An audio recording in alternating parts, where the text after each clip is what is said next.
Mama, to me, is home. I think that's where all the pain came from.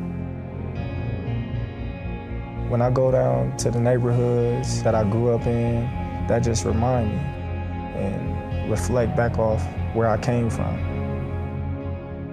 3169 Larimore Street. Take me back to your block. That's where it all started at.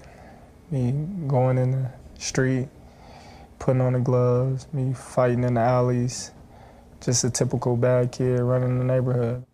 What did you say when he was born? I remember he came out with his hands balled up. Son, the son I wanted. His dad said we got $1 million baby boy. My dad used to tell my mom I was gonna be a world champ. I told him we wouldn't be Terence's father, your husband, shipped out. So now you're here with 3 kids. What was that like for you? If Bud was around the corner fight, somebody gonna come and tell me. I'll go around and get him, snatch him up, and bring him home. And? And he know what time it was. He got whooping. He sure did. What kind of whooping? An ass whooping with a belt. Tell me about Deborah and Terence. It's a complicated relationship. Man, you know, she has her own ways to motivate her son. She has her own way of loving her son.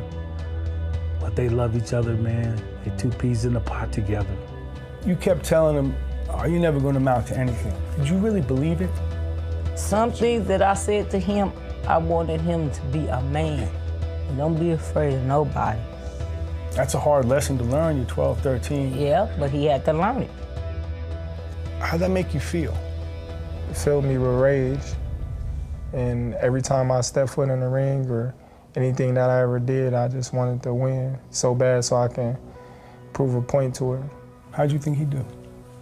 He did good because he was around here beating up everybody in the neighborhood. I paid the kids, I said, if y'all can whoop Bud, I give y'all $10 a piece. Couldn't none whoop him.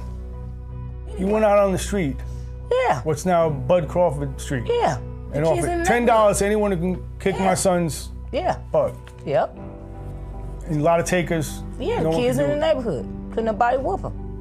What did he tell you then? He told you, Mom, I told you I'm the best. What came first, the mean or the talent? I think the mean came first. When I first started boxing, I just could fight. I couldn't box. All my coaches was like, he got heart. He ain't scared of nothing, he can fight. That's when they started teaching me technique and the art of boxing. A good deal of what you remember in your childhood was you getting whooped all the time by your mom. And I was getting kicked out of school and doing bad things. I think getting whooped, that just made me immune to pain. Explain that to me. Well, I was always getting in trouble. So I was always getting a whooping for something. So at a point in time, it just became numb to me. Well, it ain't gonna hurt. It ain't nothing but a belt or something. First time it hurt though. Yeah, I was a little kid. And at some point, the whooping stopped. Yeah, I wasn't having all that. He was 13 when he said, Mom, you're not gonna whoop me no more. He took the belt from me. I grabbed the belt and told her, you ain't about to hit me no more. Oh, that's out the window. I ain't getting whooped no more. Did that change you?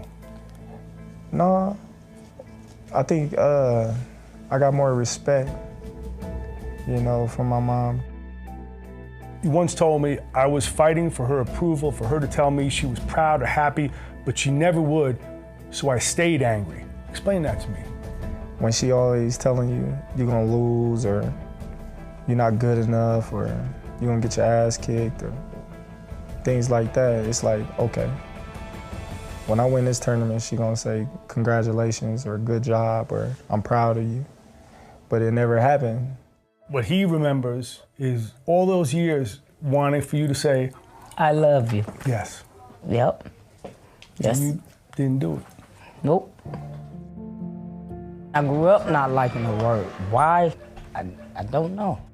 Never liked the hugs growing up as a kid. I never liked nobody to kiss me growing up as a kid, and it just grew with me as I got older. She hate that word. She said love is pain.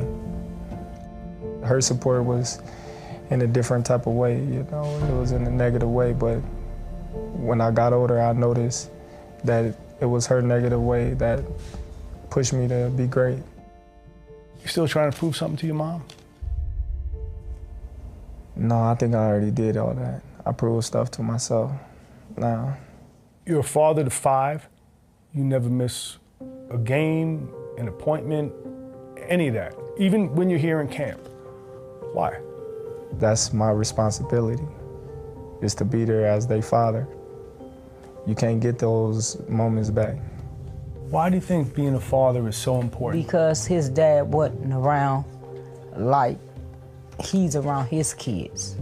When my child grow up, they gonna always remember, yeah, Dad was always in training camp. Dad was always on the road with boxing and the events, but Dad ain't never missed no birthday. Dad ain't never missed anything important. Dad was always there. And that's what they're gonna always remember. Your mom ever tell you what a good father you are? Yeah, she said it before. Yeah, she said, Bud, a great dad.